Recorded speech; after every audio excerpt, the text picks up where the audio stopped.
Hey guys, it's Tarot with Kittens, Weights, and Tarot, and today I'm doing one of those hashtag videos. This is hashtag Oracle Obsessed, and this was put out by the lovely Imogen Walters. Her first question is, what was my first deck, or what is my first deck? My very first deck was the Ascended Masters Oracle.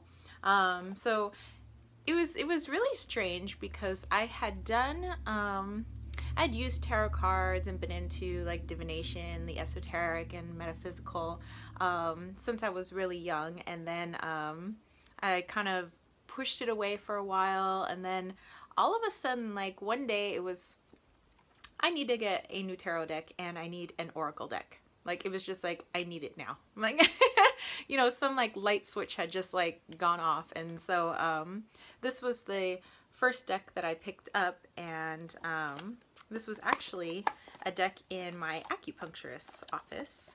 And my acupuncturist, well, actually she's my good friend, but I call her my Chinese mom.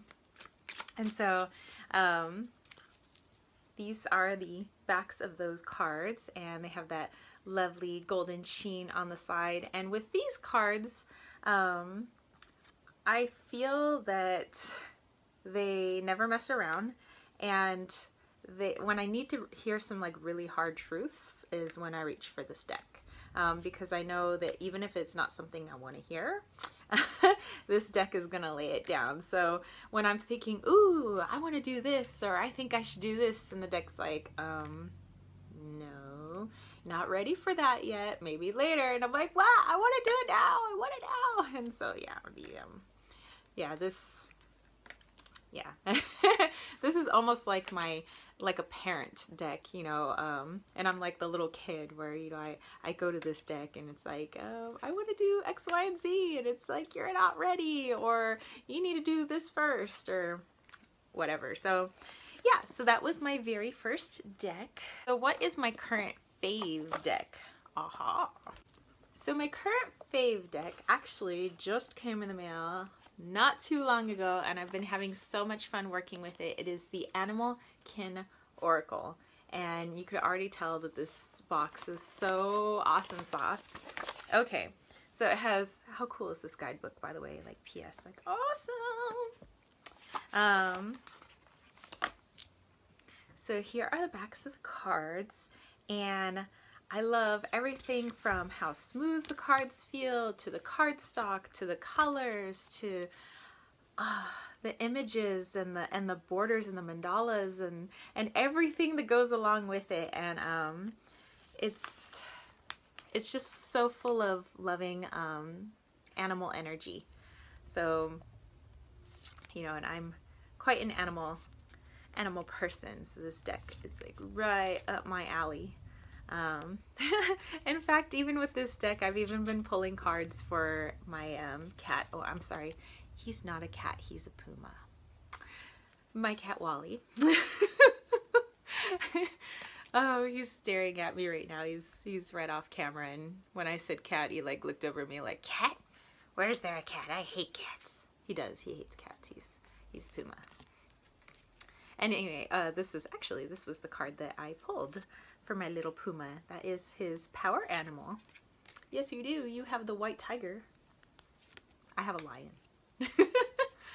But yeah, just look at the colors and the watercolor, you know, animals, and I love the, you know, simple little cursive word. Just everything is awesome. I mean, how many times do you get, you know, an animal deck that has this cute little sloth on it? It's got like wombats and ducks, and, you know, sometimes animals that we don't, are like, oh, they're not cool enough or whatever to be in my oracle deck or whatever. But this one, just I love it.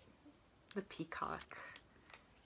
So yeah, this is an awesome deck, and it is my current favorite, and I'm having a wonderful time working with it. So if you haven't checked out Sarah Wilder, she does many other things. I mean, this is her second edition of this deck, I believe.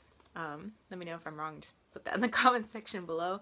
But she does a lot of mandalas and like jewelry and stuff like this, so You know, maybe later when I want to do like get a little investment piece or something, I might get one of her awesome rings. So question number 3 is my most used deck, and I keep it in this little fabric pouch. It never did have a box with it. This was a deck that I got off of Etsy, but it's the John Waterhouse Oracle deck by Tarot of 7. And you had a choice of choosing the backs of your cards. There was like a few different backings you could choose, and this was like the backing that I chose.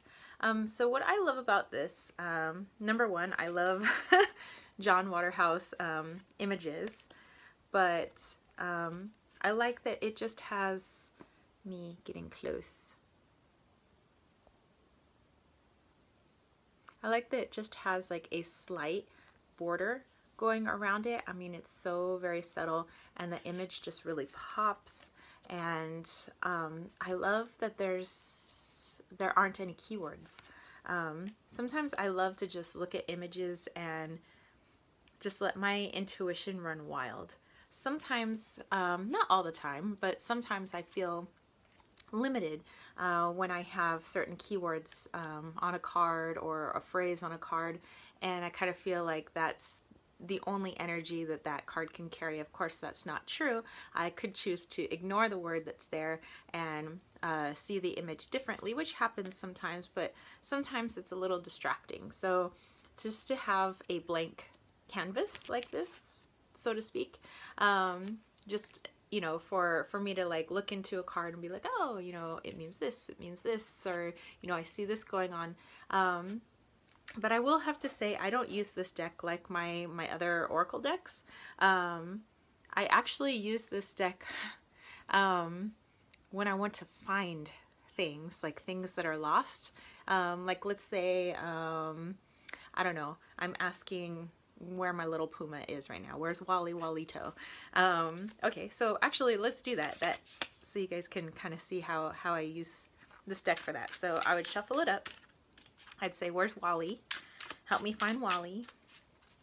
Where is Wally Walito right now? Where is the puma? Where is Wally?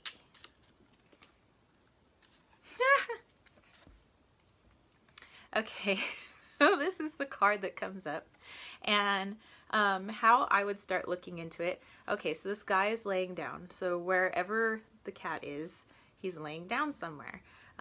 He also has this like leopard skin, like little cloth on, which to me represents my animal, my cat.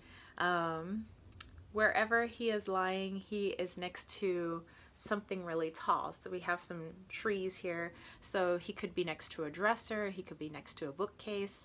So actually, I'm not going to do a cut so you guys can actually see where he is right now. So I'm going to move the camera so you guys can see. Okay, moving. There he is, and he's right next to a bookcase. So pretty cool, huh? I mean, that's how I use this deck, and it's been really helpful when I misplace my keys and misplace my cell phone. Although most of the times if I misplace my cell phone, it's actually in my hand. It's kind of like having your sunglasses on your head.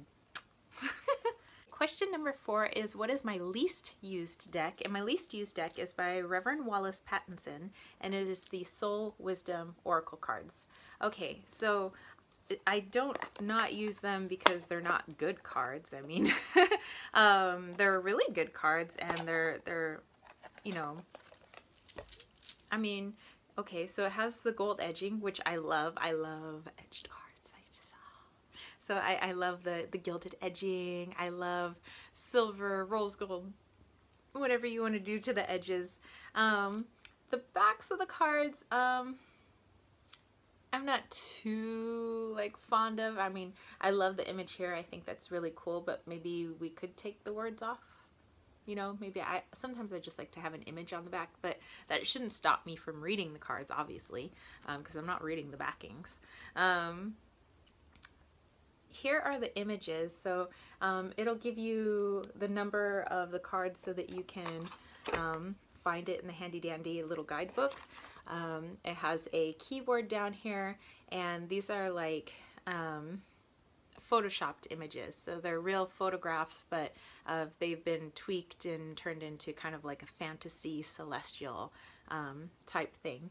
And I'm not a huge like borders freak, like where I'm like, oh, it has borders, I'm not going to work with it. You know, I don't mind cards that have borders.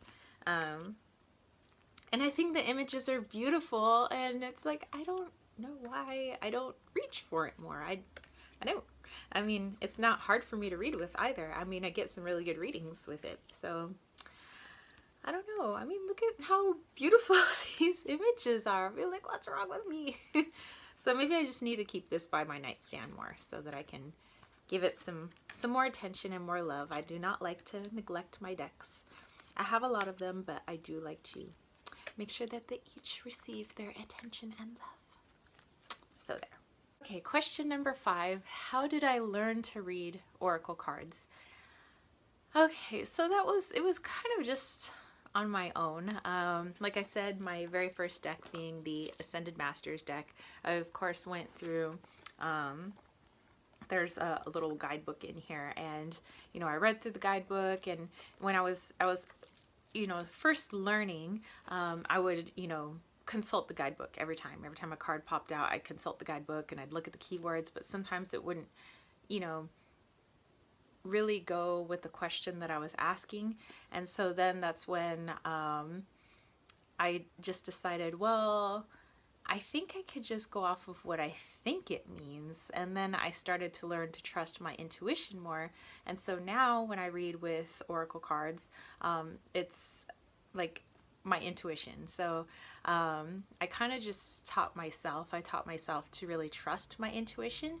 And so that's how I learned to read oracle cards. It was just based off of what I see in the picture, maybe what I'm getting off of the keyword, and also what I'm feeling internally as well. Like, am I getting certain sensations? Am I hearing certain things? Certain images popping into my brain, you know, or sometimes I just get that lightning bolt of, I know what this means, you know. So I definitely use a lot of my clairs with my oracle cards, so I'm kind of self-taught. Okay, question 6. What do I use my oracle cards for? So I use them just like I would use any of my divination systems. So I mean, if I need an answer to a question, I need to do a client reading, I could use, you know, 100% my oracle cards. I could use them like tarot cards. I use them in spreads just like tarot cards. I use them for 1-card draws in the morning. I use them sometimes when I need some quick guidance. I use them when I need to go deep. I use them for meditation. So I use them like I would use anything else. Like I would use a crystal or a pendulum or tarot cards, Lenormand, runes, you know, basically any of those things. Question 7. How do I read oracle cards? So Imogen was asking if it's solely with the book, if it's solely your intuition, or is it a little bit of both or something else? So I would say it's mostly my intuition. If I'm doing a 1-card draw, and it actually depends on the deck that I have. I have I have a couple of decks that are flowers decks, and so the only keyword on there is the name of the flower. And so although yes, I use those intuitively, I like to use them for my personal like morning draws, my 1-card draws, and I love what the guidebooks have to say about that particular flower and like the history of the flower. So in that case, I will use my intuition, but I will also use the guidebook if the guidebook has some like juicy information about it. However, if I am reading for a client or I want to do some like in-depth soul reading, I will not use the guidebook. I want to hear exactly what my intuition has to say. Question 8. Do I use oracle cards in spreads? Of course I do. I use them in the same spreads that I use my tarot cards, and I use them along with my tarot cards too. So yes, I do use them in spreads. Question 9, I think I already answered this question, but it says, do you use your oracle cards along with any other divination systems? Yes, I do.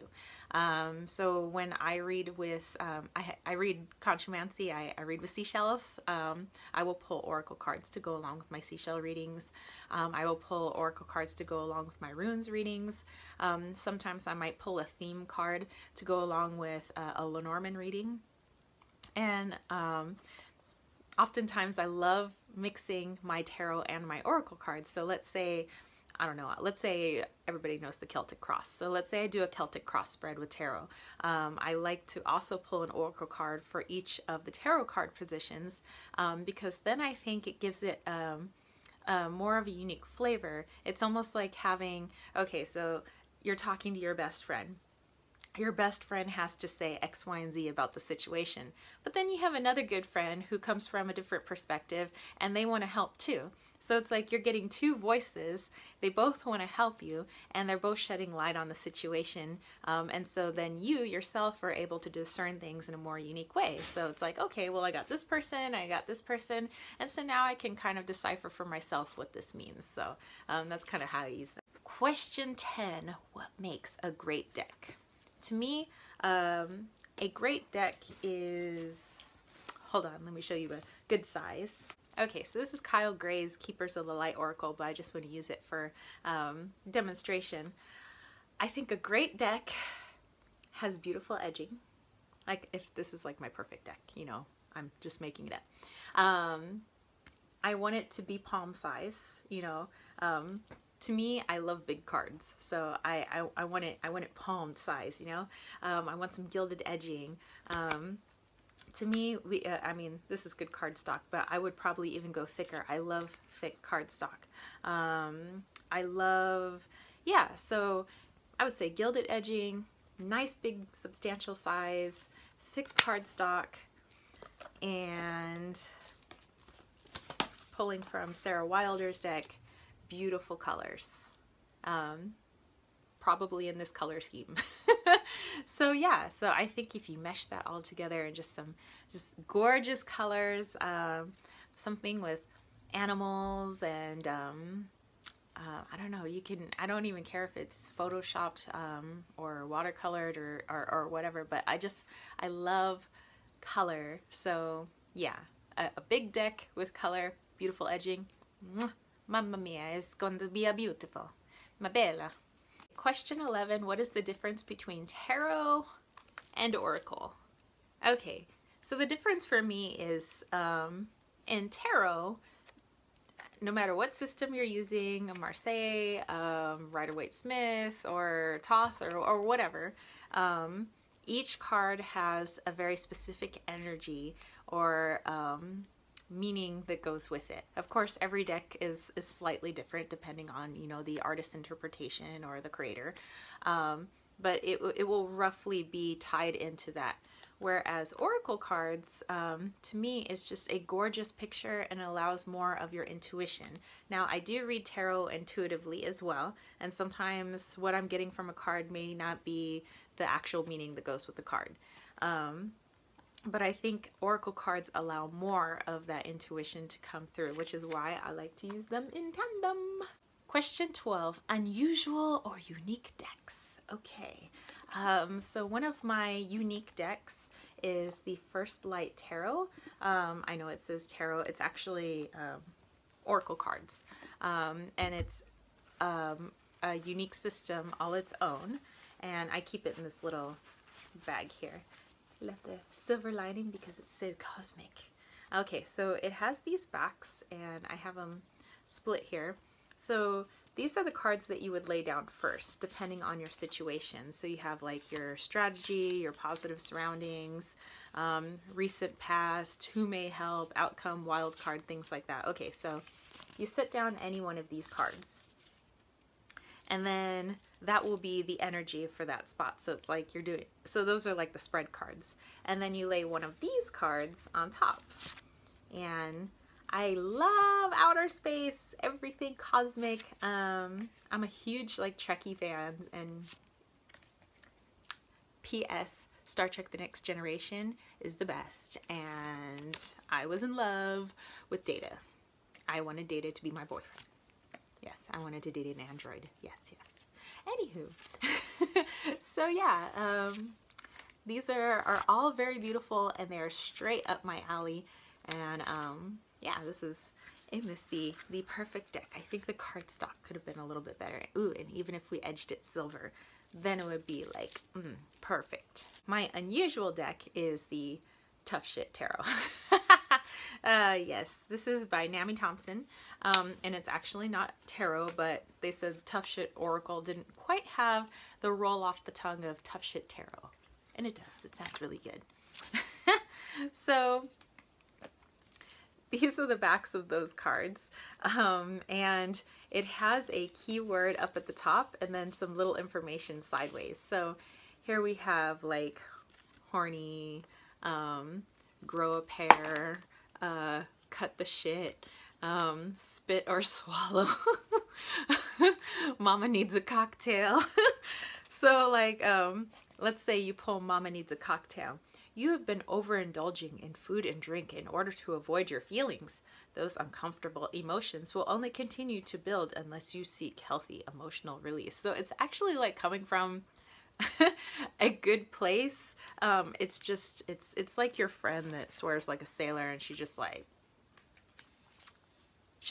say how it is. So I love that. Actually, ooh, let's pull a card for you guys. What do you guys need right now? You guys that are watching. You guys need to cut the shit. So it says, you have been dishonest with yourself about your feelings, and this is beginning to affect your personal relationships. If you can admit harsh truths to yourself, you can harness the power of forgiveness in order to move on. So some of you out there indeed need to cut the shit. Question 13. What is my current deck crush? There's a few. So the Chinese fortune reading cards, I saw them on Instagram. I saw them in Vix from New Age Hipster. She did like an April favorites. They were in there. And I see that they are sold in the UK, but they're not quite like for sale here in the United States. I love the coloring. I love everything about them. So, I mean, I guess I could order them from the UK, but I think I'm just gonna wait. You know, I mean, no need for rushing. I mean, when I'm ready, I'm ready. I'm gonna get them. Another one is the Witchbone Astrology Oracle. And that one you can find on Etsy from the shop The Witchbone, and they are awesome cards. They look like the Anatomy Tarot cards, kind of like the same type of cardstock and the same antique look to them. And you know, they'll have like a planet on there, or they'll have an astrological sign on the cards, or they have a moon phase on there, and the art is like fantastic. So I'm thinking of pre-ordering them. They're $35, but I don't know. I have gone a little deck crazy lately, so I might wait a little bit before I get those. Final question, people. Question 14. If I could only use one deck for the rest of my life, what would it be? Very similar to I'm stuck on a stranded island. I'm stranded on a desert island. And I washed ashore with my oracle cards, and yeah, so I washed ashore with the crystal reading cards. So when I need some really clear answers, I pull out this deck, just like my Ascended Masters, but the answers come in a little less harsh way, but I still get the gist of what it's trying to tell me. These are the backs of those cards. And here is the deck. I love the feel of them. I know that they're kind of like plasticky and glossy, but I don't care. I love the reading of these cards. I love how I feel when I read with these cards, and I love the energy that's coming off of them. Like you can tell there's like a total I don't know, the energy is a lot different in these cards than I get off of some of my other oracle decks or even my tarot cards. It's almost that like there's a a conscious entity that's like connected with them, and it's connected to me. So it's like my energy like vibes really well with it. And I don't mean entity like there's some like weird crazy ghost shit going on with this, but like it just seems conscious, you know, this deck. So it could be the crystals that are on here, but yeah. So yeah, me, Desert Island, I be stranded, this be my deck. Hells yeah. So yeah, there you guys go. So there you guys go. That's it. That's Imogen Walter's hashtag Oracle Obsessed. And so I hope you enjoyed this video. It was a little lengthy, but hey, everybody loves a little oracle in their life. So all right, I will catch you guys later. If you love this video, hey, don't forget to give it that thumbs up, and if you haven't clicked subscribe yet, then you better get yourself subscribed. I'll catch you spiritual homies later. Peace, love, and chicken grease. Peace out.